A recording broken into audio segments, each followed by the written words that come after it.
Back again with another game in the 3-minute rating pool. Well, 3-minute Blitz pool. So here, our opponent plays quite a fun one. Yeah, this is called here as the US Gambit. I've known this also referred to as the Fred. I actually have more experience playing this from the black side, followed by King F7.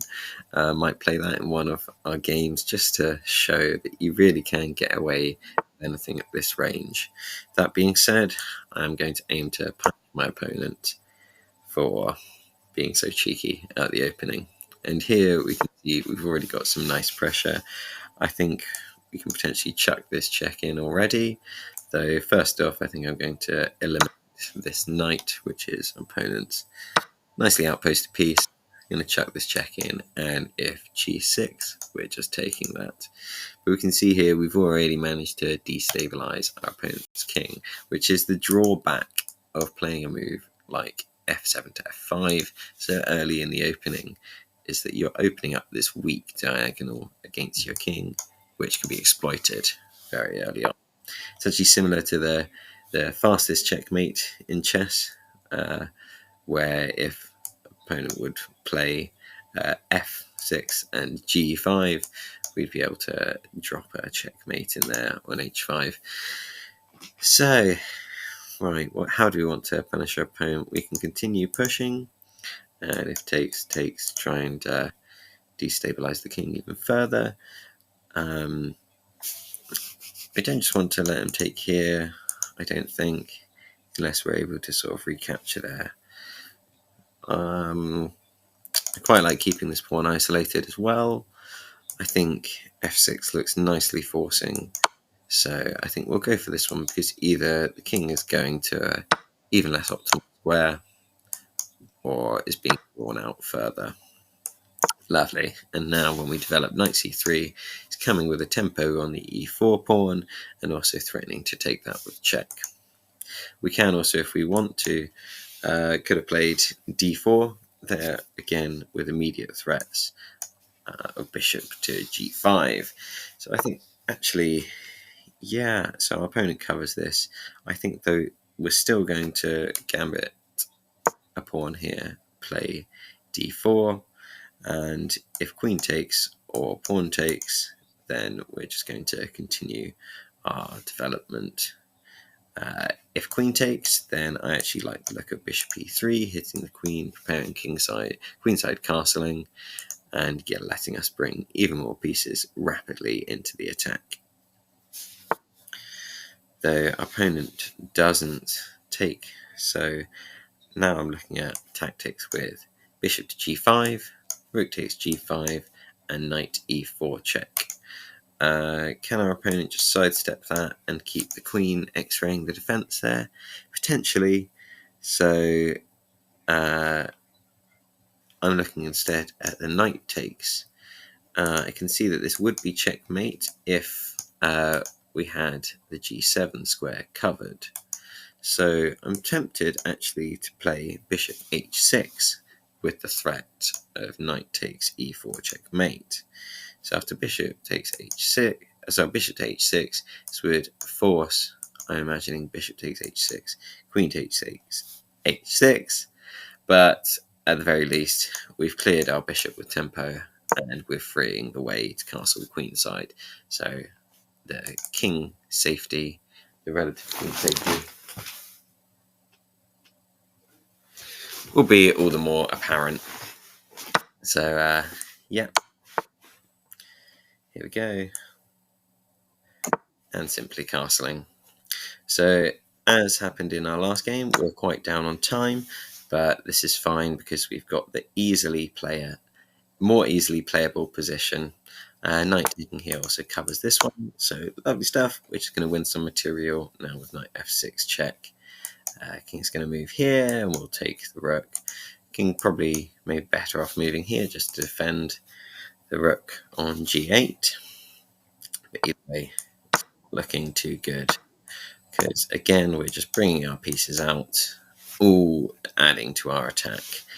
And yes, again, black will be going down very shortly. So we brought our knight there just to cover the f7 escape square, but here it's not going to last much longer for black. And we've actually pulled ahead on the clock here now. Brought our rook up here to just double up and then threaten the infiltration. This is a good move from our opponent because it covers h7, but this isn't going to be enough after we play rook into g7, and then we can continue this with queen to f6. Okay, our opponent's giving up some material here, trying to open up our king, expose them, but they don't have any follow-up checks. So, and now the bishop's gone, they don't cover h7 anymore, so we'll just take that one. Checkmate. Cool, so that's taken us up to 1866. Let's get one more game in, see if we can push for 900. Right, so here at this range you can just play principled stuff. So meeting e4, e5. This is not something I usually play, so this is, yeah, I'm just sort of freestyling a bit here. Hence why I've played this really odd-looking a6 and bishop a7. I'm banking on the fact that my opponent will later forget this piece here, just as he has done immediately. And right now, dropping a pawn in the centre, and if takes, as he has done, he needs to play knight c3, otherwise the rook in the corner is lost. And as we see here, opponent misses that move. It's trying to come up with some threats of their own, but this is nothing we're needing to worry about, because even this is a hollow threat as we got it defended. I think as well also we can attack this queen because the bishop on e5 cannot be taken, because we just follow up with rook to e8, pinning that queen. So I like the look of rook to e8, threatening some discoveries, whereupon knight e2 is likely forced.